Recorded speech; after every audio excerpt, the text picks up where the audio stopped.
अस्सलाम वालेकुम। Visa reject होने के मेन रीज़न्स क्या होते हैं? अगर ये चीज़ आप अच्छे तरीके से समझ जाते हैं तो आपका किसी भी कंट्री का वीज़ा रिजेक्ट नहीं होगा, चाहे किसी भी डेवलप्ड कंट्री का वीज़ा हो, चाहे वो कनाडा का वीज़ा हो, चाहे वो यूके का वीज़ा हो, शेंगन कंट्रीज़ में किसी भी कंट्री का वीज़ा हो या किसी भी दूसरे डेवलप्ड कंट्री का वीज़ा हो, आपका वीज़ा रिजेक्ट नहीं होगा। और ये मैं आपको इतना सिंपल करके एक्सप्लेन करूँगा कि आप आसानी से समझ पाएंगे। उसके बाद आपको वीज़ा के लिए अप्लाई करने से पहले भी आपको मालूम रहेगा कि आपकी वीज़ा एप्लीकेशन के अप्रूवल के चांसेस कितने होंगे। अगर वीज़ा अप्रूवल के चांसेस कम हैं तो आप खुद भी इम्प्रूव कर सकेंगे। कहने का मकसद है कि आपको किसी से भी एक्सपर्ट एडवाइस लेने की ज़रूरत नहीं पड़ेगी। ये सारी चीज़ें आप खुद जान जाएंगे, खुद समझ जाएंगे और दूसरों की भी रहनुमाई कर सकेंगे। तो बगैर टाइम वेस्ट किए फटाफट से सिंपल करके और कम से कम टाइम में मैं आपको एक्सप्लेन करूँगा ताकि आप ज़्यादा से ज़्यादा जान सकें और समझ सकें। वीडियो को स्किप करके देखेंगे, कुछ मिस कर देंगे, इससे आपकी नॉलेज और वीज़ा एप्लीकेशन दोनों इनकम्प्लीट रहेगी और फिर एट द एंड फिर वीज़ा रिजेक्शन। इस वीडियो का मकसद ही यही है कि आप समझ सकें कि वीज़ा ऑफिसर वीज़ा रिजेक्ट क्यों करता है, उसको आप इम्प्रूव करें और वीज़ा ऑफिसर मजबूर हो जाए आपका वीज़ा अप्रूव करने के लिए।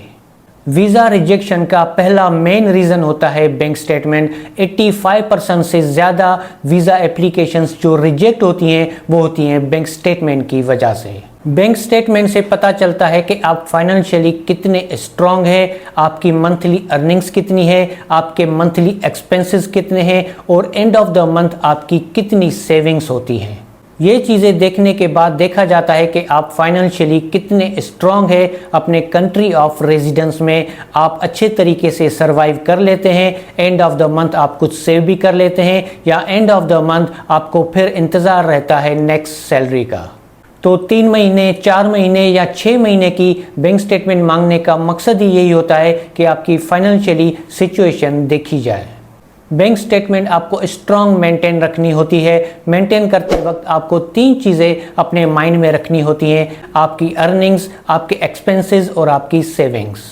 इस वीडियो में मैं आपके साथ रीजंस शेयर कर रहा हूं कि कौन से मेन रीजंस होते हैं जिस वजह से वीज़ा रिजेक्ट होता है। अगर आप ये जानना चाहते हैं कि आपके अकाउंट में कितना बैलेंस होना चाहिए, अगर आप सिंगल अप्लाई करते हैं या फैमिली के साथ अप्लाई करते हैं, तो उस पर मैं पहले कनाडा का फुल वीडियो बना चुका हूं। उसमें बैंक स्टेटमेंट की सारी कैलकुलेशन करके मैंने एक्सप्लेन किया है।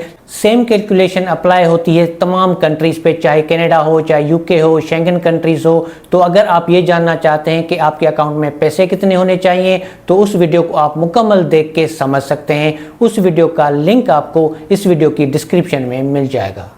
बैंक स्टेटमेंट के बाद दूसरा मेन रीज़न होता है वीज़ा रिजेक्शन का सोर्स ऑफ इनकम, कि आप करते क्या हैं। अगर आप जॉब करते हैं तो आपकी जॉब की प्रोफाइल स्ट्रांग होनी चाहिए, जैसे कि कम से कम आपकी जॉब 1 साल पुरानी होनी चाहिए। ये मैंडेटरी नहीं है, लाजमी नहीं है, मगर देखा जाता है कि करंट एम्प्लॉयर के साथ आप कितने अरसे से काम कर रहे हैं। ऐसा नहीं कि 1 महीना पहले आपने कोई कंपनी ज्वाइन की है और आज आपने वीज़ा के लिए अप्लाई कर दिया। 1 साल कम से कम या रीज़नेबल टाइम आप रखें, उसके बाद आप वीज़ा के लिए अप्लाई करें। इतना टाइम रखें कि आपकी वीज़ा एप्लीकेशन जेन्युइन लगे। सैलरी आपकी अच्छी होनी चाहिए। कितनी होनी चाहिए फिगर आपको कोई भी नहीं बताएगा, एम्बेसी भी नहीं बताएगी। आपकी इतनी सैलरी हो कि आपके एक्सपेंसेस जो हैं वो कवर हो जाएं और एंड ऑफ द मंथ आपकी कुछ सेविंग्स भी मौजूद हो। अगर बिज़नेस करते हैं तो आपकी बिज़नेस की जो प्रोफाइल है वो स्ट्रांग होनी चाहिए, जैसे कि आपका बिज़नेस रजिस्टर्ड होना चाहिए, जो ACCP से भी रजिस्टर हो जाता है, FBR से भी रजिस्टर हो जाता है या किसी भी लोकल रजिस्ट्रेशन अथॉरिटी से भी रजिस्टर हो जाता है। बिजनेस अकाउंट की बैंक स्टेटमेंट आपकी अच्छी होनी चाहिए और उसके साथ साथ आपको पर्सनल अकाउंट की भी स्टेटमेंट अटैच करनी चाहिए। बिजनेस अकाउंट में आपके ज़्यादा पैसे होने चाहिए। पर्सनल अकाउंट में अगर बिजनेस अकाउंट से आपके पैसे कम भी हैं तो फिर वो स्टेटमेंट भी चल जाती है। बिजनेस की सारी ट्रांजैक्शंस आपको बिजनेस के अकाउंट से करनी होगी और पर्सनल की सारी ट्रांजैक्शन आप अपने पर्सनल बैंक अकाउंट से ही करें। NTN यानी कि FBR का रजिस्ट्रेशन सर्टिफिकेट और 3 सालों के टैक्स रिटर्न्स आपको देने चाहिए। बिजनेस के लिए चेंबर ऑफ कॉमर्स का लेटर जो है वो मैंडेटरी नहीं होता, मगर अगर आपके पास है, आप प्रोवाइड करते हैं तो उससे प्लस पॉइंट्स होते हैं।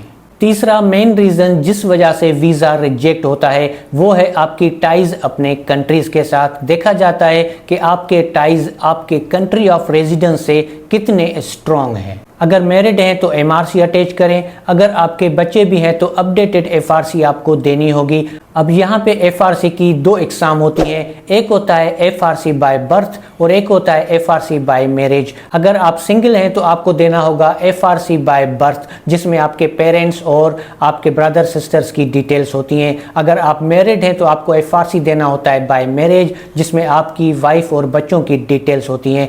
अगर आपके अपने नाम कोई भी किसी भी किस्म की प्रॉपर्टी है तो उसके डॉक्यूमेंट्स वैल्यूएशन लेटर के साथ आपको लाजमी सबमिट करने चाहिए। अपने नाम पे हर किसी के पास प्रॉपर्टी नहीं होती, तो इस केस में आपने दूसरी चीज़ों पे ज़्यादा ध्यान देना है, जैसे कि आपकी बैंक स्टेटमेंट, जॉब या बिजनेस की प्रोफाइल। कंक्लूजन ये है कि ये सारी चीज़ें आपकी क्यों देखी जाती है, जैसे कि आपकी बैंक स्टेटमेंट, आपका बैंक बैलेंस, फाइनेंशियली आप कितने स्ट्रांग है, आपकी जॉब या बिजनेस की प्रोफाइल, अपने कंट्री के साथ आपकी टाइज। ये सारी चीज़ें इसलिए देखी जाती हैं कि ये देखा जाता है कि आपके अपने टाइज अपने कंट्री के साथ कितने स्ट्रांग हैं। अगर आप वीज़ा लेके जाते हैं तो क्या चांसेस होते हैं कि आप वापस आएंगे या वापस नहीं आएंगे। फिर उस हिसाब से वीज़ा ऑफिसर प्रिडिक्ट करके डिसीजन लेता है कि आपको वीज़ा देना चाहिए या नहीं देना चाहिए। वीज़ा ऑफिसर आपको पर्सनली तौर पे नहीं जानता, आपके इन डॉक्यूमेंट्स की बेस पे जज किया जाता है कि आपको वीज़ा देना चाहिए या नहीं। और ये सब देखने की वजह सिर्फ एक ही है कि इलीगल इमिग्रेंट्स को मिनिमाइज करना। रोक तो नहीं सकते मगर मिनिमाइज ज़रूर किया जा सकता है। काफ़ी लोगों के मैसेजेस आते हैं कि वीज़ा नहीं मिलता। अगर वीज़ा नहीं मिलता तो उसकी यही वजह है कि आपकी वीज़ा एप्लीकेशन स्ट्रॉन्ग नहीं होती। बैंक स्टेटमेंट आप सही से मेंटेन करें। जॉब या बिजनेस जो भी आप करते हैं अपनी प्रोफाइल स्ट्रॉन्ग रखें, अपने कंट्री के साथ अपने टाइज स्ट्रॉन्ग रखें। अगर ये सब आप प्रूव कर लेते हैं तो जैसे दूसरों को वीज़ा मिलता है उसी तरीके से आपको भी वीज़ा मिल जाएगा। वीज़ा ऑफिसर का आपके साथ कोई पर्सनल प्रॉब्लम तो है नहीं कि दूसरों को वीज़ा देगा और आपका वीज़ा रिजेक्ट करेगा। तो ये चीज़ें अगर आप स्ट्रॉन्ग देते हैं तो आपका वीज़ा ज़रूर अप्रूव होगा।